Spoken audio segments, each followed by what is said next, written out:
오늘도 편안하셨습니까? 오늘도 하나님의 임재를 감동으로, 기도로, 찬양으로 올려 들으셨죠? 여러분, 오늘 본문 말씀 제가 준비하면서 성령께서 탄식하며 기도할 때는 언제였을까? 제 인생이에요. 제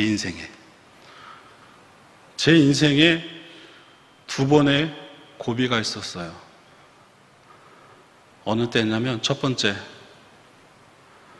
부모님께 거짓말해서 엄청나게 회초리 맞은 때가 첫 번째였고요. 두 번째는 목사 안수 받을 때. 왜 이게 위기였냐면, 이제 아무것도 내 마음대로 내 뜻대로 못하니까요. 잠깐만요. 저 뒤에 계신 우리 사모는 막 웃고 계신데요. 여러분, 지금 여러분들 잘 들으세요. 신앙생활 하면서 내 마음대로, 내 뜻대로, 내 계획대로 하신 분 계십니까? 돌이켜 생각해 보면 아니죠.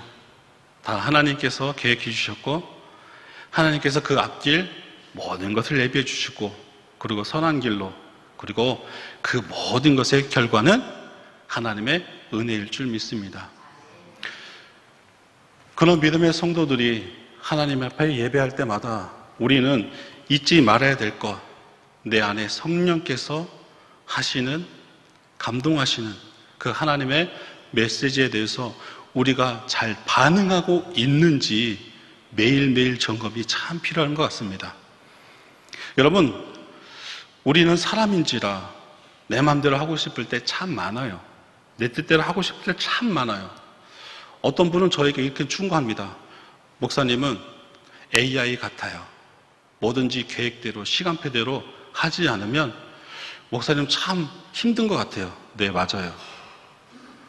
저도 아버지의 영향력이 있어서 모든 플랜대로 생각하고 행동 그 타이밍이 하루에 안 되면 불편해요. 이거는 변하지가 않는 것 같아요. 근데 하나님의 계획하신 거, 하나님의 뜻이라면이라는 것은 전제가 되어야 될 때 바뀌더라고요. 하나님의 말씀이면, 하나님의 뜻이면, 여러분, 성령께서 그렇게 이끌림 밖에 내 모든 삶을 주장해 주신다라는 것입니다. 여러분, 하나님의 뜻과 하나님의 계획표대로 우리의 삶이 하나님 앞에 인도함 받을 때 그 시간표와 그 굴레 속에서 우리는 참된 평화를 누릴 수 있습니다. 근데 우리는 간혹가다 이게 은혜인가? 이것이 하나님의 뜻인가? 분별하지 못할 때가 종종 있습니다. 여러분, 하나님의 뜻이, 하나님의 은혜가 과연 분별하지 못하게 되어진다. 어느 때입니까? 말씀 앞에 기도로서, 경건의 삶으로서 내가 영적인 그 영양분을 공급하지 못할 때라는 것입니다. 예를 들어서 사람이 밥을 안 먹으면 어떻게 되죠? 저 같은 덩치 있는 사람들도 픽픽 쓰러집니다. 맞잖아요. 우리 영적인 호흡, 예배로, 기도로, 말씀의 묵상을 통해서만이 내 영의 성령께서 충만을 통하여서 하나님께서 부어지는 은혜가 있을 때 우리는 하나님의 말씀에 귀 기울일 수 있고 적극적으로, 즉각적으로 응답할 수 있게 되어진다라는 것입니다. 여러분, 그것에는 우리가 단서를 붙일 수 있을까요? 왜요, 하나님? 왜요, 하나님? 그럴 수 없습니다. 그것이 진정 하나님의 뜻이, 하나님의 말씀이라면 성령께서 이건 하나님의 말씀이야, 하나님의 뜻이야, 너만이 할 수 있어, 너의 부르심이고 너의 사명이야. 여러분도 그렇지 않습니까? 지금 현재 여러분, 하나님의 말씀 앞에, 하나님의 순종 앞에 나아갈 때 비로소 하나님의 은혜가, 하나님의 임재를 통하여 내 마음 가운데 평강이 넘침이 됨을 여러분들도 찬양으로, 예배로 감사하고 있지 않습니까? 하루하루의 삶이 은혜의 삶이 되어지도록 여러분 부단히 경건의 삶을, 하나님 앞에 나아가는 예배자의 삶을 사시길 바랍니다. 여러분, 우리는 무엇으로 기뻐합니까? 세상 사람들은 여러 일 속에서, 여러 약속 속에서, 그리고 그들의 목표를 위해서, 삶의 명예를 위해서 산다 하지만 우리는 무엇으로 인하여서 위로를 받고 무엇으로 인하여서 행복을 찾습니까? 여러분, 생각해 보십시오. 세상 사람들은 6일 동안 열심히 일을 하다가 주일만 편히 쉽니다. 근데 우리는 어떻습니까? 365일 새벽 예배도 있어요. 수요 기도도 있어요. 금요 교회도 있어요. 그리고 봉사하는 그 시간이 있습니다. 주일날도 내가 맡은 바 직분, 봉사의 섬김의 자리에 충성하면서 육체적으로 힘들지만입니다. 내 마음이, 내 영이 감사의 고백으로, 기쁨의 희열로 우리는 365일 날마다 열심히 기쁨으로 살아갈 수 있게 되어진다라는 것입니다. 여러분, 믿음의 성도는 지침이 있을까요? 시험이 올 수도 있어요. 힘들다, 이렇게 고백할 수 있어요. 그런데 오늘 이 말씀을 인하여서 그런 믿음의 성도들에게 하나님의 위로하심이 있을 줄 믿습니다. 26절, 이와 같이 성령도 우리의 연약함을 도우시나니, 누가 도우셔요? 성령도예요. 성령도라고 합니다. 그러면 누구 또한 우리의 연약함을 도우시는 거예요? 맞습니다. 아버지 하나님 되십니다. 하나님께서는 우리의 모든 삶의 시작과 끝을 오직 한 분 하나님이 하십니다. 여러 상황 가운데 힘듦이, 연약함이 통하여서 하나님 이렇게 간절히 기도하는 우리의 그 고통과 어려움 중에 하나님께서는 우리를 향하여 손을 내밀어 주신다라는 것입니다. 여러분, 이처럼 탄식하면서 힘든 중에 하나님을 찾는 지혜로운 성도 되기를 원합니다. 사람이 아닙니다. 환경이 아닙니다. 오직 무릎 꿇는, 성전에 나와 주님의 이름을 부르짖을 때 내가 너를 사랑한다. 내가 너를 사랑한다. 너의 아픔, 너의 어떠한 상황을 내가 안다. 그 하나님의 위로하심이, 그 음성을 통해서 우리는 다시금 회복할 수 있게 되어진다는 것입니다. 여러분, 가장 힘들 때 우리는 기도조차도 못 나올 때가 종종 있습니다. 그래서 말씀 중에 이런 말씀이 있습니다. 우리는 마땅히 기도할 바를 알지 못하나.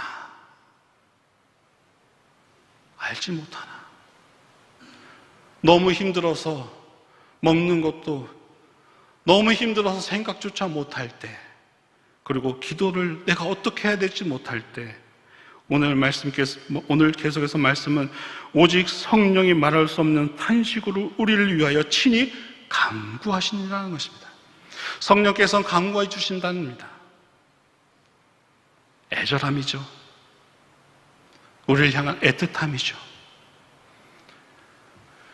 여러분, 혹시 우리 주변에도 이처럼 힘들고 지친 성도를 향하여 우리 또한 하나님의 마음을 품은 자들, 하나님의 사랑에 빚진 자들 또한 성령이 하시는 일들을 함께 감당해야 된다라는 것입니다. 누군가가 아파할 때, 누군가가 힘들할 때 손 내밀어주는 그 사람이 여러분 귀함을 또한 역임을 받게 되어진다라는 것입니다. 여러분들도 혹여 성도의 관계 안에서 누구를 도와줄 때 그 사람은 정말 잊지 못할 둘만의 관계가 있어. 여러분, 그 사랑이 있으면 어떻습니까? 아무리 그 사람이 미워도, 아무리 그 사람이 전에는 힘들었다 하더라도 어떻습니까? 그거 하나 붙잡아서 관계를 유지할 수 있게 되어진다라는 것입니다. 여러분, 사람과의 관계 안에서는 작은 것에 감사를, 작은 것에 그 사랑의 추억이 잊지 않는다면 그 관계는 유지될 수 있게 되어진다라는 것입니다. 더 크신 하나님의 사랑이, 더 크신 하나님의 구원의 역사 속에서 우리를 부르셨습니다. 그리고 이 자리에 왔습니다. 지금 주변에 있는 모든 성도들이 여러분 우연이 아닙니다. 하나님의 계획하심이 있고 특별히 새소망교회 이 자리에 지키게 하심으로 진리의 등대, 은혜의 등대, 사랑의 등대로 여러분을 세워주신 줄 믿습니다. 그러면 함께하는 모든 이들이 하하호호 함께하면서 늘 은혜 안에, 사랑 안에 나의 모든 것을 내려놓고 섬김의 모습 속에서 하나님의 풍성을 닮아 늘 기쁨과 은혜가 충만한 새소망교회 되기를 소망합니다. 여러분, 하나님께서는 참 우리를 다듬어주는 그 역사심이 놀라워요. 사탄도 내 연약함을 알고 하나님도 내 연약함을 아는데 사탄은 나를 망치게 하지만 하나님은 내 연약함 속에서 나를 더 단단하게 붙들어 주시고 더 세워 주신다는 그 차이점이 있더라고요. 여러분, 그렇기에 우리는 하나님의 선하신 인도하심, 하나님의 이끄심, 내 안에 성령께서 그 말씀에 귀 기울인 것만이 내 영이 살고 내 삶의 하나님께 영원토록 감사의 고백으로 주님께 예배할 수 있는 것 아니겠습니까? 근데 우리가 예배할 때, 우리의 삶을 살아갈 때 우리 마음 가운데 이런 마음이 참 품었으면 좋겠어요. 신실하게, 진실하게. 하나님은 내 모든 것을 다 주장하고 있음을 우리는 고백했습니다. 그런 하나님께서는 우리는 왜? 라는 그 단서는 말하면 안 됨에 있어서 내 마음 가운데 모든 삶의 행동 하나하나, 생각 하나하나가 신실하면서도 구별되면서도 진실해야 된다는 거예요. 속임이 없어야 된다는 거예요. 거짓됨이 없다는 것입니다. 겉의 마음과 겉의 모든 거칠애가 일치되어야 된다라는 것입니다. 왜냐하면 하나님은 흠 없는 우리를 바라보시기 때문입니다. 그래서 우리는 삶에 있어서 늘 회개를 통해서 거듭날 수 있습니다. 늘 회개를 통해서 우리는 하나님이 내 삶 가운데 무엇을 하기를 원하시는지, 어떤 삶을 사시기를 원하시는지 그 돌이킴의 회개를 통해서 우리를 더욱더 성숙하게 만들어 주신다라는 것입니다. 성령께서 대신하는 기도에 대한 우리의 모든 말씀은 그렇습니다. 성령께서는 우리를 대신하여 기도해 주심에 있어서 우리의 모든 삶이 하나님의 중심된 은혜의 삶이 그 초점을 맞추시기를 원하신다라는 것입니다. 여러분, 우리는 기도를 할 때 중언부언을 하고 있지 않습니까? 뭐뭐 주시옵소서 시작해서 그렇게 될 줄 믿습니다. 이렇게 끝날 때가 종종 있습니다. 근데 그 뜻과 그 모든 것을 뭡니까? 성경 말씀에는 먼저 그의 나라와 그의 의를 구하라는 것입니다.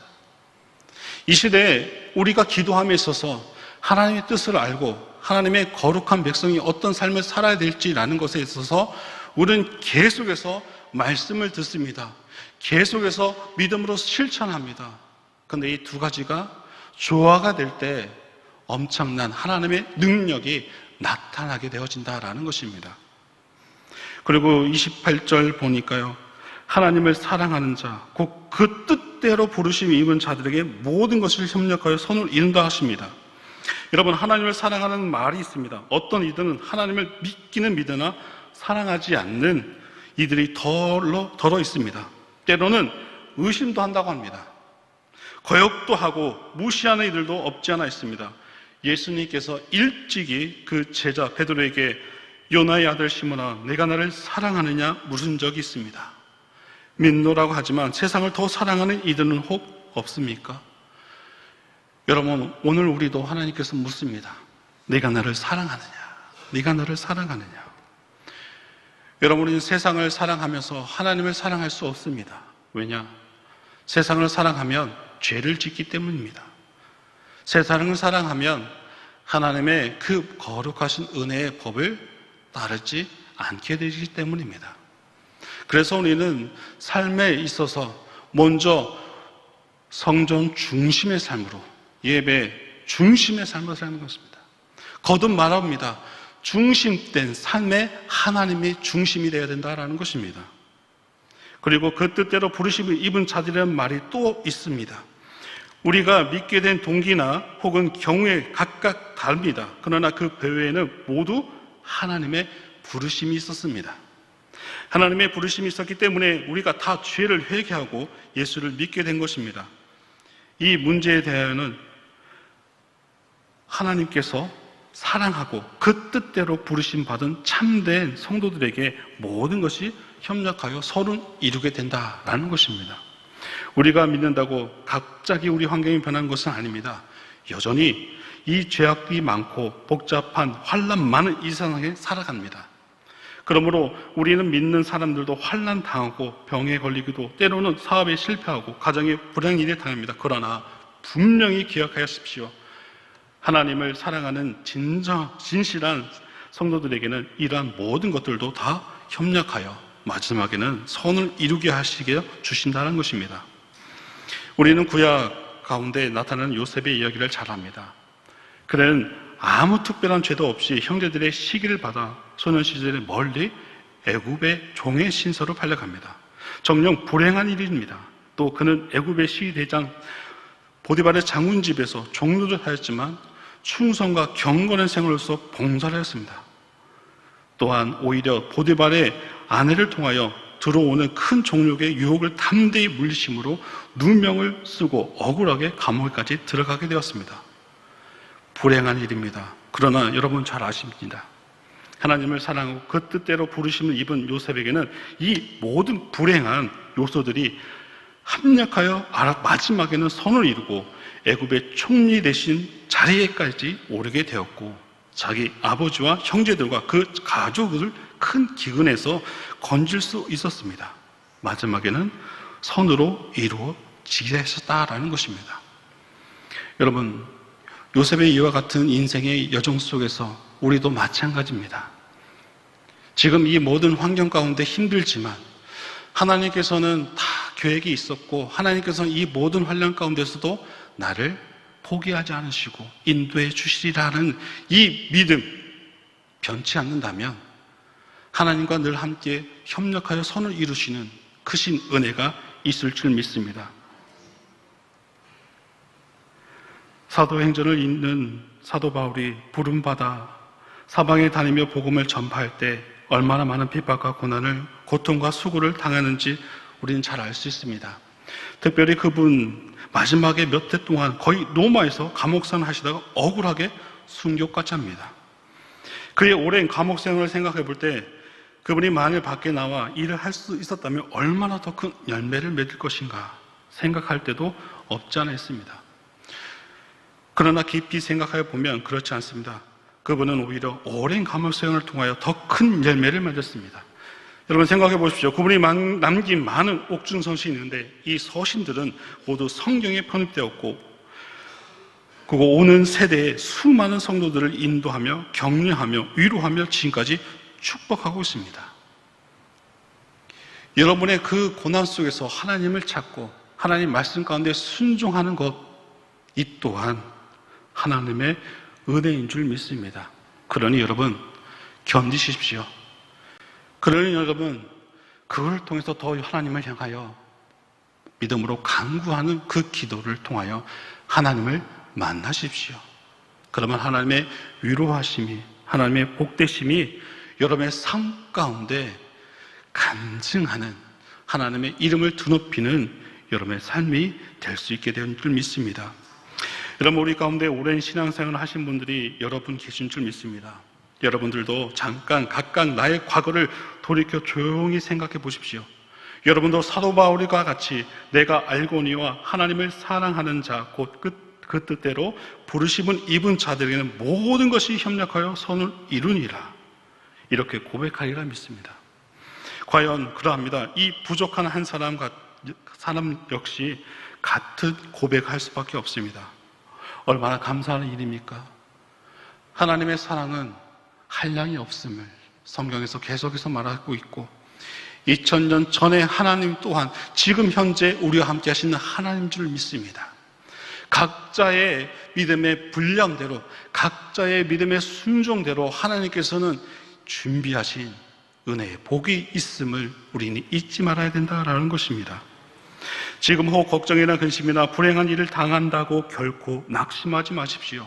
하나님께서는 그 약속을 어기지 아니하십니다. 반드시 택한 백성에게는 모든 것을 선으로 바꾸어 주신다라는 것입니다. 여러분, 우리의 구원의 근본적인 하나님의 역사십니다. 여기 분명히 말씀하십니다. 하나님께서는 미리 아신 자도 그 아들의 형상을 본받게 하기 위하여 미리 정하였고, 미리 정하신 그들을 또한 부르시고, 부르신 그들을 또한 의롭다 하시고, 의롭다 하신 그들을 또한 영원롭게 하셨다고 우리 읽지 않았지만 30절 말씀에 그렇게 기록하고 있습니다. 구원을 얻는데 물론 인간의 노력이 필요합니다. 우리도 물론 힘을 써야 합니다. 그러나 우리가 알아야 할 것은 구원의 근본적으로 내가 얻는 것이 아니고 나의 노력으로 되는 것이 아니고 하나님의 능력과 사랑으로 되는 것입니다. 성경이 이 깊은 진리를 분명히 가르쳐주고 있다는 것입니다. 여기서 우리가 잘 말씀을 해석해야 됩니다. 나를 통하여 하나님께서는 역사하시기를 원하신다는 거예요. 내가 어떤 상황 가운데서도 주님께서는 나를 들어 쓰심을 통해서 하나님의 선하심을, 하나님의 인도하심을, 하나님의 역사하심을 통하여 구원이 이루어지고, 그리고 여러분이 그 믿음의 모습과 사랑의 모습을 통해서 하나님이 여러분의 형상의 그 삶으로 나타내진다라는 것입니다. 하나님께서 구원을 얻을 자를 미리 아셨습니다. 이것을 흔히 신학적으로 예지라고 합니다. 그 예지에 의하며 구원 얻은 자를 미리 정하셨다고 하셨습니다. 이것이 예정이라고 합니다. 또 미리 정하신 그들을 부르셨습니다. 이것을 성소, 거룩한 부름이라 합니다. 이렇게 부르신 자들을 의롭다 하셨습니다. 곧 그리스도의 십자가를 보시고 모든 죄를 사하시고 하나님 앞에 의롭다 선언받게 하셨습니다. 여러분, 우리는 십자가를 바라보며 성경을, 말씀을 묵상하며, 그렇죠, 나를 부르신 하나님의 그 계획하심과 그 선하신 그 뜻 안에 우리가 주님을 향한 감사가 나의 믿음의 그 분량대로 하나님께 받는 그 은혜로 인하여서 세상에 나아가 전도할 때 능력됨을 우리는 알 수 있습니다. 하나님 그 사랑을 우리는 살아갑니다. 오늘도 내일도 앞으로도 주님이 나를 향하여 은혜를 베푸실 때 그 은혜의 베푸심에 합당한 믿음의 삶이 흔들리지 않도록 그 십자가 바라보며 그 말씀과 기도의 강구를 통해서 내 영이 날마다 성령 충만으로 인하여서 하나님 말씀하시면 예, 아멘으로 하나님의 선한 인도함을 받는 저와 여러분 되기를 간절히 소망합니다. 여러분, 오늘 얼마나 감사하셨습니까? 우리가 현재는 비록 부족하지만 마지막에는 하나님의 목적이 다 이루어져 우리도 예수를 닮아 참으로 예수의 형제가 되고 예수님의 자매가 될 것입니다. 생각할수록 감격할 수밖에 없는 다른 생각이 없다라는 것입니다. 하나님이 나를 향해 있고 하나님이 나를 향하여 복을 허락해 주심에 있어서 예비함이 있다. 그럼 우리는 하나님의 인도함 속에서 오늘도 말씀의 순종함을 통해서 복 받는, 승리하는 삶 살 수밖에 없음을 우리는 깨닫게 되어진다라는 것입니다. 여러분, 오늘 어떠한 것으로서 여러분 평강을 누렸습니까? 행복을 찾았습니까? 오직 하나님 한 분만 생각하면 생각할수록 은혜요, 평강의 은혜가 넘치게 되는 줄 믿습니다. 사랑하는 성도 여러분, 무엇을 하든지 기도를 앞세우고요, 무엇을 하시든 그 계획 속에서 하나님의 선하심에 인도하심에 있어서 의심치 말고 모든 행동, 그 모든 말에 있어서 주님의 사랑을 찬양하고 나와 함께하는 모든 이들과 함께 주님의 은혜를 누리는 여러분의 삶의 여정이 되기를 소망합니다. 다 끝이 나지 않았습니다. 근데 그 끝에는 반드시 하나님의 심판이 있습니다. 늘 경건의 삶을 통해서 죄 짓지 않기를, 나부터가 늘 겸손하게 나와 함께하는 모든 일을 통하여 섬김의 모습, 그리고 사랑의 모습, 낮아지는 모습을 통해서 하나님이 이 땅 가운데 나를 먼저 부르시는 그 은혜에 보답하는, 반응하는 감격하는 우리 믿음의 삶이 되기를 소망합니다. 근데 그것이 성령께서 함께 해주신다라는 것입니다. 나의 탄식을 대신 강구해 주신다고 약속하셨습니다. 그리고 오늘 말씀 마지막 절에 우리가 알거니와 하나님을 사랑하는 자라고 합니다. 하나님을 사랑은 나입니다. 나의 그 사랑의 고백, 말씀에 순종하는 모습, 이 모든 것이 하나님의 사랑하는 방법이라 할 수 있습니다. 또한 그의 뜻대로 부르심 입은 자들에게는 모든 것이 협력하여 선을 이루어 주신다라는 것입니다. 열매 맺게 하신다는 거예요. 응답이 있게 되신다는 것입니다. 그리고 여러분의 삶을 통하여 믿지 않는 자들이 하나님께로 돌아오게 되어진다라는 것입니다. 여러분, 이 얼마나 감격스러운 말입니까? 근데 우리는 우리 마음 가운데 시기와 질투와 허영과 그 모든 것들이 발목을 잡을 때가 있어요. 나만의 하나님, 나에게만 은혜 주십시오, 이럴 때가 있어요. 우린 단지 하나님의 귀한 도구로서 사용되어지기를 소망합니다.